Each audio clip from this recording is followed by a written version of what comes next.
bandiraɓe Fouta, bandiraɓe Dakar, bandiraɓe Sénégal e mbadi kuuɓal jam kewi holiyo jam kewɗo dokke kam noppi mon seeɗa mi ara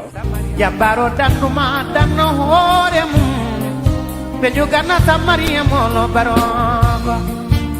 fulɓe mbi waɗi watti waɗi koko wawi nde fedde witende dingiral ceɗɗago Fouta ina yuɓɓina arawanire muɗum ɗimmere woni deuxiéme édition ñalawma duttugol teddugal hoorejo leydi ndi Macky Sall ɗum jogori wonde ko ñande jeeɗiɗi lewru octobre toon to théâtre national Daniel Sorano ɗo e Dakar o événement patam lamijo naɗɗo e ɓerɗe Sénégal naaɓe kala e kuuɓal teddinira ɗum e ndeɗo hitande ko monsieur le ministre conseiller ɓattiɗo président de la république on woni Malick Gaye kono kadi oɗo ñalawma ina waɗi debbo dokkat ɗum on debbo yuman yangue wiyete ko Mariam Faye Sall ko cuddiɗo maw leydi Macky Sall fedde dingiral ceɗɗago Fouta wi yahata tawi bismaki ɓeɗo dariɓe dadiɓe darde maw leydi Macky Sall on woni premier ministre Amadou Ba Abdoulaye Daouda Diallo kañum woni hoorejo conseil économique social et environnemental ministre Mamadou Talla kam woni jagoɗo tambiɗo gueɗe taaridi kamɓe ɓamtare dowridi kala e kuuɓal Baydi Agne ko président conseil national du patronat Ibrahima Agne ko PCA ONAS Cheikh Agne ko chargé de mission toon to l'ambassade de France colonel Baydi Ba directeur national des eaux et forêts Mouhamadou Moustapha Cissé ko responsable politique Amadou Diallo ko conseil général toon to Paris Amadou Talla Daf coordinateur des APR toon to leydi France Amadou Niang ko maire mo commune de Dodel Ibrahima Abou Nguet responsable politique Amadou Samba Kane ko maire de la commune de Hammadi Hounare Harouna Dia opérateur économique Daouda Moussa Dia ko premier questeur toon to l'Assemblée nationale Doro Mbaye maire mo commune de Mbolo Birane Moussa Abdoul Thiam maire mo Pété Cheikh Oumar Ly ko maire de Galoya Mamadou Mbeng maire de Dalifort Kessi Bousso maire de commune de Doumgalaw Sada Ndiaye ko responsable politique honorable Bamamadou Bokara Abdoul Tidiane Fall Amadou Tidiane Ly ko responsable politique Mamadou Elimane Kane responsable politique Thierno Al Husseini lollirɗo Thierno Cukalel Habibou Thimbo responsable politique Adama Ndom Aliou Dawo Fall Amadou Dawa Diallo Mam Fall inspecteur JBC Aliou Ngaydo Ibrahima Kane en teddinira on ɗon ñalawma Moussa Demba Sow lollirɗo Thiombe Sidi Kawori Dia responsable politique Mayram Diagne Ibrahima Sow wondude Hamme Sarr Kumba Camara e Mamboy Diaw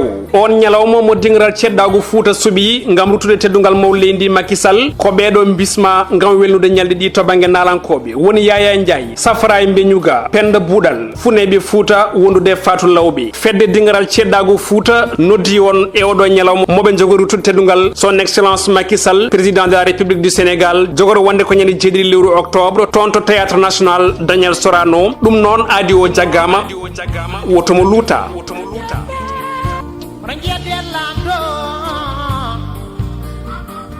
kalma yeddi lamɗo joli ñama ngesa baay mum